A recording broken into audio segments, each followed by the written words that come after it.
বন্ধুরা, প্রীতি, সালাম এবং শুভেচ্ছা নেবেন। আজ অভিশপ্ত 21শে অগাস্ট 2004 সালের এই দিনে আওয়ামী লীগ কার্যালয়ের সামনে আওয়ামী লীগের সেদিন শান্তি সমাবেশ ছিল, জনসভা ছিল। সেই জনসমাবেশে শেখ হাসিনা প্রধান অতিথির বক্তৃতা করে যে মুহূর্তে স্টেজ থেকে নামতে যাচ্ছিলেন, ঠিক সেই মুহূর্তেই নারকীয় গ্রেনেড হামলা করা হয়। যে হামলায় কেন্দ্রীয় নেত্রী আইভি রহমান সহ 24 জন খুন হয়েছিল এবং অসংখ্য আহত হয়েছিল। সেই আহতরা আজও শরীরে সেই গ্রেনেডের ক্ষত বয়ে বেড়ায়।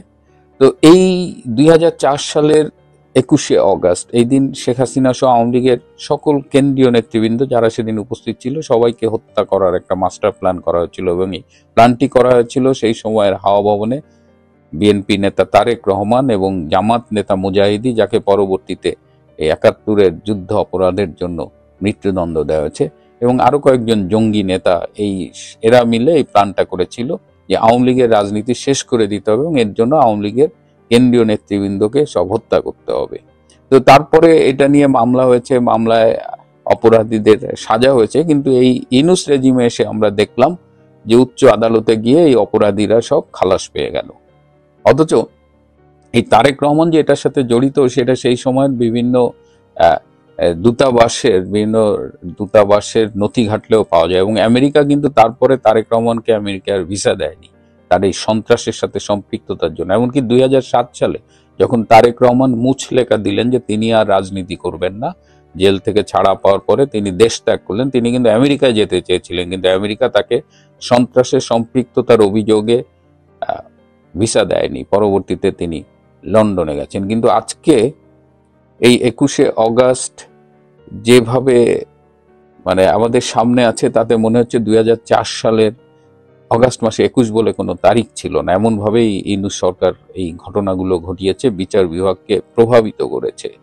এবং আমরা নিন্দা জানাই যারা এই গ্রেনেড হামলার সাথে জড়িত তাদের। আমি বিশ্বাস করি যে একদিন না একদিন বিচার হবেই। যতই তারা আদালতের এই ফাঁক ফোকর দিয়ে বেরিয়ে যাক, আবার হয়তো একদিন বিচার হবে। আমরা নিন্দা জানাই যারা এই দিন শহীদ হয়েছেন, তাদের প্রতি শ্রদ্ধা। যারা এখনো আহত হয়েছেন তাদেরও আমরা স্মরণ করছি।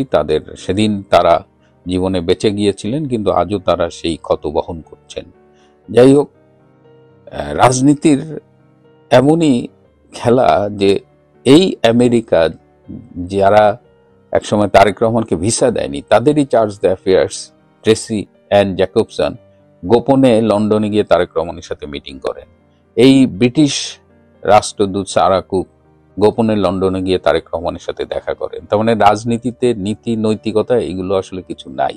একসময় যে লাদেনকে আমেরিকা তৈরি করেছিল, সেই লাদেনকে আমেরিকাই হত্যা করেছে। একসময় যে তারেক রহমানকে আমেরিকার সন্ত্রাসের তকমা দিয়েছিল, এখন তারাই আবার তারেক রহমানের কাছে দৌড়ে যায়। যাই হোক, আজকের এই দিন, এই 21শে অগাস্ট এলেই সেই 2004 সালের 21শে অগাস্টের কথা মনে পড়ে।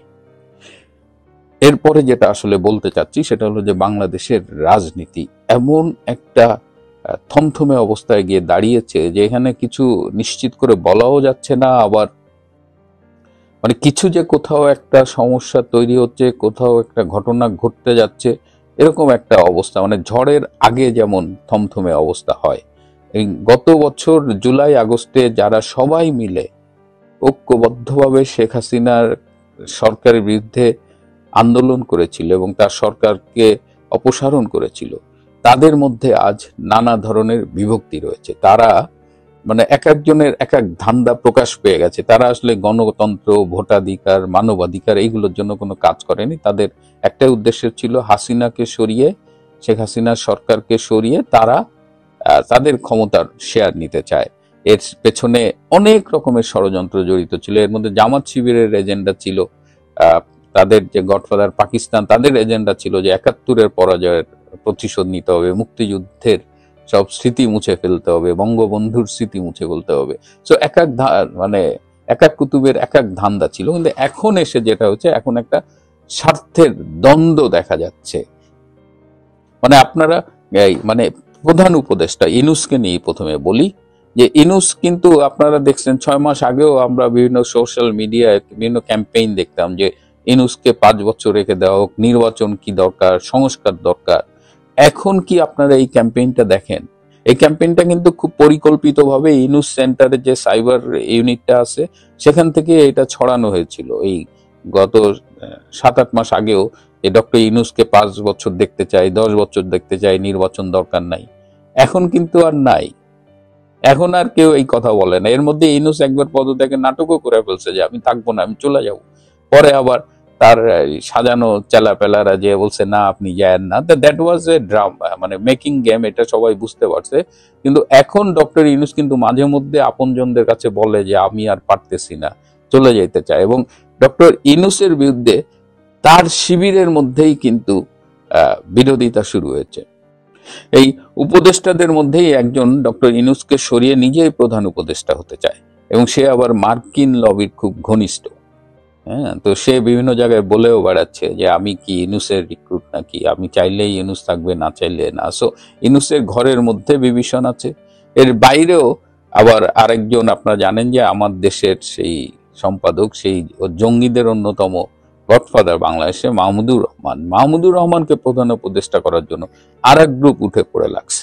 এর বাইরে আবার ফরহাদ মজার, তিনি আবার নিজেই প্রধান উপদেষ্টা হতে যাচ্ছেন। এদের উদ্দেশ্য হলো যে এরা প্রধান উপদেষ্টা হইতে পারলে যেটা হবে, এরা নির্বাচনটা দেবে না। এরা তখন এই বিপ্লবী সরকার, সংস্কার, বিচার এইসবের ধান্দা করে তারা নির্বাচনটা দীর্ঘায়িত করতে চায়। তারা নির্বাচনটা কেন দিতে চায় না? তাদের কথা হলো যে আমরা আন্দোলন করছি, আমরা শেখ হাসিনা সরকারকে সরাইছি, এখন বিএনপি কেন ক্ষমতায় আসবে? আমাদের কষ্টের উপরে, আমাদের রক্তের উপরে দাঁড়িয়ে বিএনপি কেন ক্ষমতায় আসবে? তারা এই যে বিএনপি আর আমেরিকার যে রিসেন্ট আন্ডারস্ট্যান্ডিংটা হয়েছে, এটা তারা মানতে পারতেছে না। এটা মাহমুদুর রহমান গ্রুপ বলেন, ফরহাদ মজার গ্রুপ বলেন, এরা মানতে পারতেছে না। ডক্টর ইউনূসের হইলো, ডক্টর ইউনূস বাধ্য হয়েছে আর কি। ডক্টর ইউনূস হলো যে এনসিপির উপরে ভরসা করা যায় না।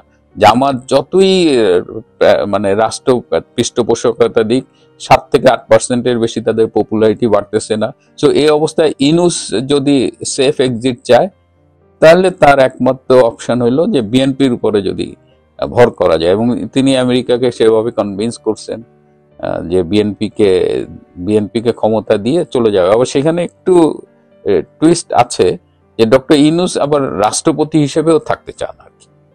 যদি তার সক্ষমতা থাকে তাহলে বিএনপি তারেক হবে প্রধানমন্ত্রী, ডক্টর ইউনূস হবে রাষ্ট্রপতি। দেখেন, একটা ফেয়ার ইলেকশন, একটা ভোটাধিকারের জন্য এত কথা বললেন, আর এখন সবাই যার যার মতো করে মানে ঠিক করতেছে। ইভেন যদি ইলেকশনও হয়, সেই ইলেকশনের রেজাল্টটা আগে থেকে নির্ধারিত, তাহলে আর এটা ফেয়ার ইলেকশন কেমনে হয়?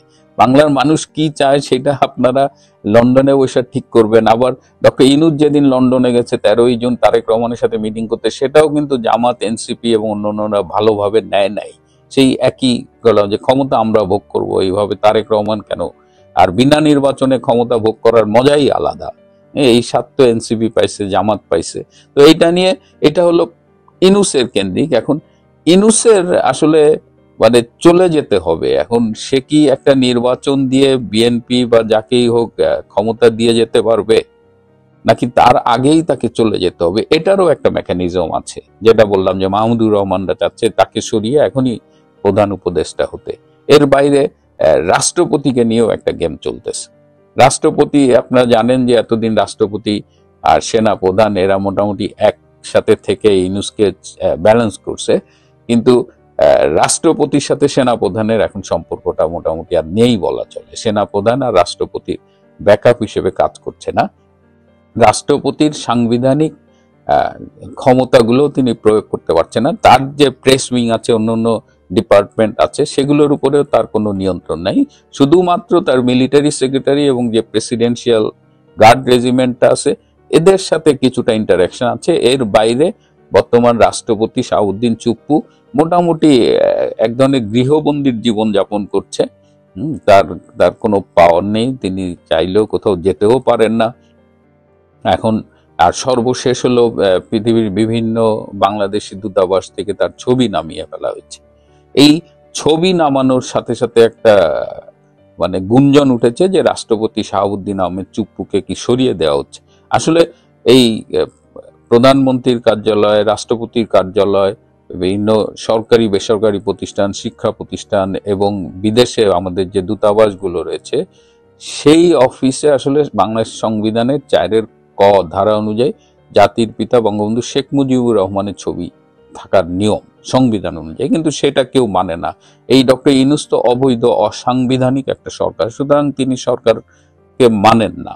এই অবস্থায় শাহাবুদ্দিন চুপ্পুরও কিন্তু মানে আসন নড়বড়ে হয়ে গেছে। মাঝে মধ্যেই শোনা যায় ওনাকে সরিয়ে দেওয়া হবে, আবার ওনাকে আবার বিএনপি রাখার পক্ষে, কারণ উনি সরে গেলে একটা সাংবিধানিক জটিলতা তৈরি হবে। কারণ রাষ্ট্রপতি সরে গেলে ক্ষমতা কাকে দেবে? স্পিকার তখন রাষ্ট্রপতি হবে। স্পিকার পদত্যাগ করে বসে আছে, স্পিকার পদত্যাগ করলে স্পিকার ক্ষমতা হস্তান্তর না করা পর্যন্ত তিনি স্পিকার। সুতরাং এই জটিলতার মধ্যে বিএনপি যেতে চাচ্ছে না। সুতরাং আর যেহেতু সংবিধানের আওতায় শপথ নিয়েছে এই ইউনূস সরকার, সুতরাং এখানে একটা সংবিধান, আবার বিপ্লবী সরকার যারা চায়, এই সব মিলে একটা মানে লেজে গবরে অবস্থা এখানেও রয়েছে। সুতরাং রাষ্ট্রপতি বসে বসে আর বঙ্গবনী এনএফসি গণেন, সেনাপ্রধানদের দেখলে হাসতে হাসতে বলেন কি আমাকে কি চলে যেতে হবে, এরকম আর কি কথাবার্তা শোনা যায়।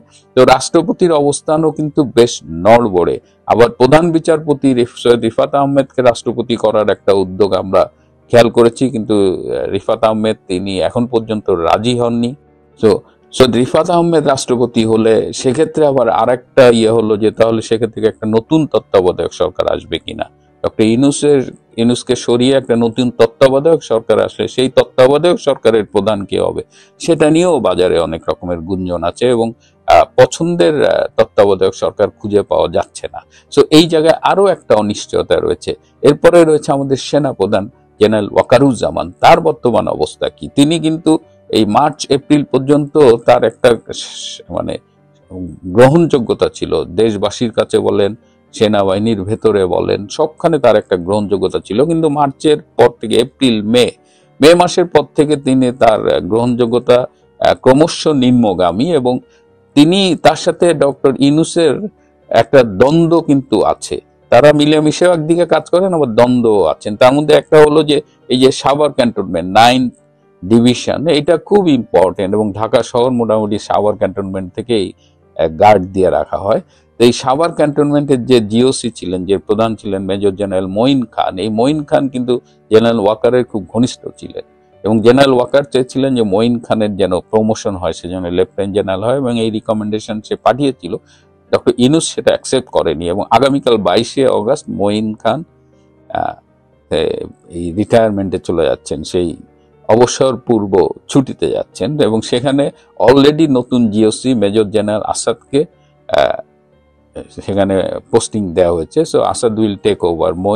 মেজর জেনারেল মঈন চলে গেলে মেজর জেনারেল আসাদ 9 ডিভের জিওসি হবেন। তো এইটা কিন্তু জেনারেল ওয়াকারের জন্য একটা সেটব্যাক। এরকম জেনারেল ওয়াকারের আরো বেশ কিছু প্রপোজাল ডক্টর ইউনূস ফেলে রাখছে, হি ডিডন্ট রেসপন্ড, হ্যাঁ বলেনি নাও বলেনি। এদিকে প্রমোশন নিয়ে আর্মির মধ্যে একটা গ্যাঞ্জাম, আর্মির সোশ্যাল অ্যাকসেপ্টেবিলিটি, আর্মির ইমেজ যে বিতর্কিত হচ্ছে সেটা নিয়ে আর্মির মধ্যে একটা হতাশা, সব মিলিয়ে আবার জেনারেল ওয়াকার আরেকটা সমস্যার মধ্যে পড়েছেন যে তাকে কেউ বিশ্বাস করছে না। তিনি যেহেতু শেখ হাসিনা কর্তৃক নিয়োগ প্রাপ্ত, তিনি জামাত তাকে বিশ্বাস করছে না, এনসিপি তাকে বিশ্বাস করছে না। আবার তিনি মনে করছেন যে তিনি এখন তারেক রহমানের উপরে ভর করে পার পেতে চাচ্ছেন। তারেক রহমানের সাথে তার একটা আন্ডারস্ট্যান্ডিং হয়েছে বলে শোনা যায়, কিন্তু তারেক রহমানের ঘনিষ্ঠ সূত্রের মাধ্যমে আমি জানতে পেরেছি যে তারেক রহমানও এই জেনারেল ওয়াকারকে বিশ্বাস করে না। তার মানে সামগ্রিকভাবে বিশ্বাসহীনতার ভেতরে এই জেনারেল ওয়াকার পড়ে গেছে, এবং জেনারেল ওয়াকার এখন নিজের গদি রক্ষায় সর্বোচ্চ চেষ্টা করছে, কিন্তু তিনি তার গদি রক্ষা করতে পারবেন কিনা আমি জানি না। এদিকে ভারতীয় সেনাবাহিনীর সাথে বাংলাদেশ সেনাবাহিনীর, বিশেষ করে জেনারেল ওয়াকারের একটা খুব ভালো সম্পর্ক ছিল, সেই সম্পর্কটাও আর মে মাসের পর থেকে আর সেই আগের মতো নেই, এবং এখন ভারতীয় সেনাবাহিনী বেসিক্যালি ওয়াকারকে একদম গোনার মধ্যে রাখে নাই। তো এই মুহূর্তে দেখেন রাষ্ট্রপতি বলেন, প্রধান উপদেষ্টা বলেন, সেনাপ্রধান বলেন, তিনজনই কিন্তু খুব নড়বড়ে অবস্থায় আছে, এবং এই সব কিছু মিলে একটা ষড়যন্ত্র কিন্তু এখনো চলমান রয়েছে। এর সাথে আমেরিকার সাথে ভারতের সম্পর্ক, আমেরিকা এবং ভারতের বাংলাদেশ বিষয়ক অবস্থান, এই সব মিলিয়ে এমন একটা জটিলতার মধ্যে বাংলাদেশ পড়ে গেছে যে এর থেকে উদ্ধারটা কিভাবে হবে সেটাই আসলে এখন মিলিয়ন ডলার প্রশ্ন।